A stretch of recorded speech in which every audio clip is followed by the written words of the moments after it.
Itu kan enggak, saya hanya ingin jelaskan bahwa saya lebih serius dari Bapak. Ya.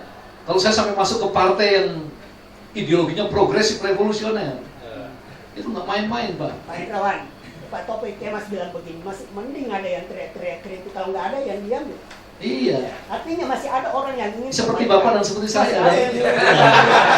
Masih ada yang ingin perbaikan, masih ada yang memperbaiki. Kalau nggak ada yang pokoknya memperbaiki, selama masih ada orang yang maju tak gentar membela yang benar, kita harus optimis. Kecuali kalau semuanya sudah maju tak gentar membela yang bayar. Nanti kita lihat kalau mau jadi anggota DPR. Jadi begini, Pak. Mau kemana arah industri kita? Arah industri ini masuk dalam rencana induk pengembangan industri nasional.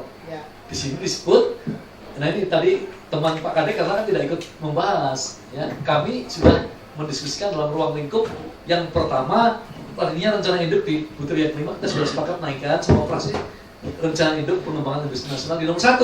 Nah, dalam rencana induk itulah mau kemana kita berangkat, pergi dan seterusnya akan disampaikan.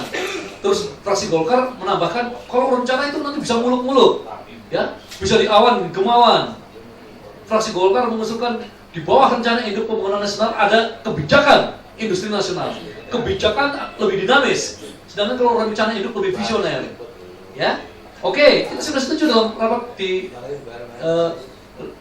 minggu lalu di JW Marriott, ya. JW Marriott. Kalau hari ini di Ritz Carlton.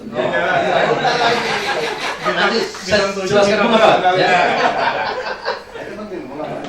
Ya, jadi Pak, ya, undang-undang ini tidak memuat semua yang ingin kita tumpahkan. Itu sebabnya kita, misalnya tadi arahnya masukkan ke industri rencana Indo.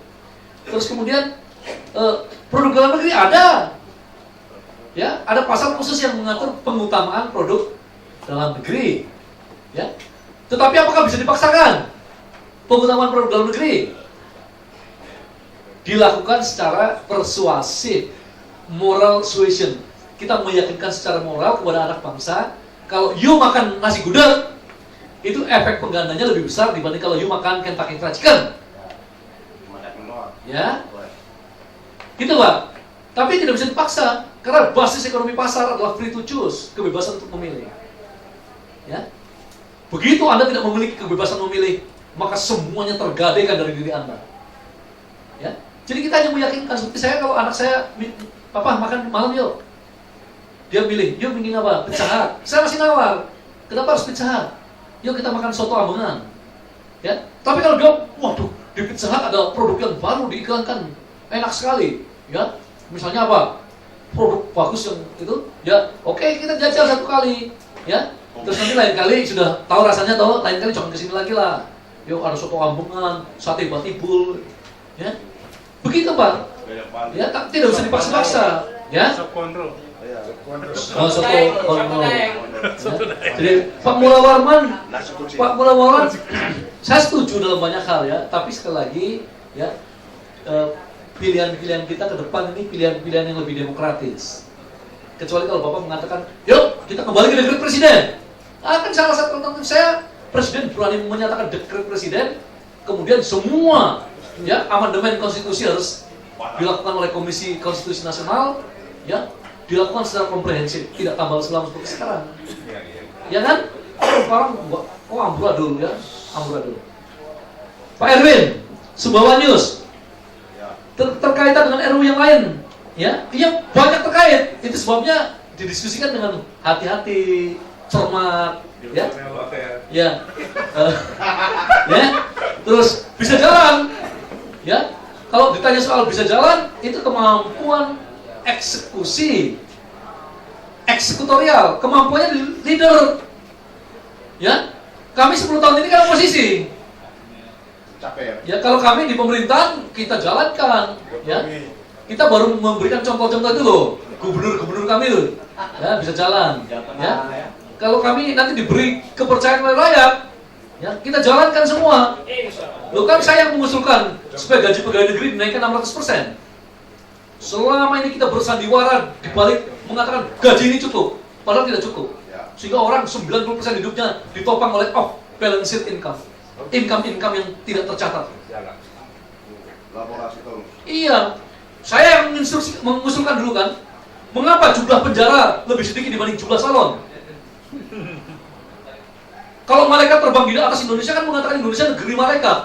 Suatu kota besar penjaranya hanya satu. Sementara indeks korupsinya begitu tinggi. Harusnya setiap RT ada penjara. Sehingga begitu gaji pegawai negeri dinaikkan, ya, setiap penyimpangan diberi penalti yang kuat, yang besar, sehingga bangsa ini menjadi bangsa dengan strong social memory, daya ingat sosial yang kuat. Sudah Pak usulnya, tapi kan kita belum, ya. Gus Dur sudah menaikkan 200%, tapi kalau menurut saya kurang, ya. 600%, bahkan dengan inflasi seperti ini harus naik lagi. Jadi pegawai negeri sipil masuk direkrut langsung 17,5 juta. Tapi saudara-saudara, begitu terjadi penyimpangan, begitu dia tidak menjalankan sesuai tupoksinya, ya, habisin. Panggilan dari Bu Mega. Habisin. Anggota DPR 350 juta. Begitu korupsi, sikat habis. Harus begitu, jangan seperti sekarang. Ya, 60 juta dipotong partai, potong tapi cukup kita mengabdi, ya, demi bangsa, ya, masuk penjara sampai terbukti, ya, bahwa yang bersangkutan, ya, ternyata musang berbulu domba. Jadi kita ini terlalu terlena dalam kepura-puraan. Itu sebabnya Muhtar Lubis tahun 80 mengatakan salah satu ciri kita adalah bangsa yang hipokrit. Ya, kalau saya tidak. Glodok produk impor, yes. Jangankan glodok. Ya, itu. Satu apa yang namanya? Pondok pesantren Alexis.